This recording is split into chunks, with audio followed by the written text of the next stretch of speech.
وصباح الخير. صباح النور. صباح البطيخ. بطيخة مين؟ انه كيفكم؟ انه شو اخباركم؟ جايز بعرف انه احنا اشتقنا لكم وانتوا اشتقتوا لنا، بس احنا كتير بيزي شغل وغيره، فما عم نبين مع بعض.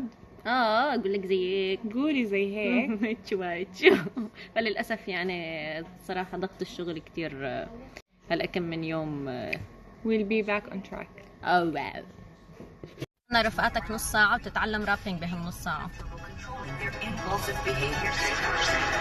One time for a friend on the downfall. Two times for the homies in the chow. Three times for the hoes and the internet shitting on niggas on it, they shit it out more. Four times for the days I will hold back. Five times for the bitch who call back. Six times for the kids like me who got ADHD. Just getting up it like a lot of asses. Turn the whole world to a crisis. Walk around city with an ice pick. I be paranoid, usually I ain't like this. Oh my god. رايحين مشوار كتير حلو. صراحة أحلى من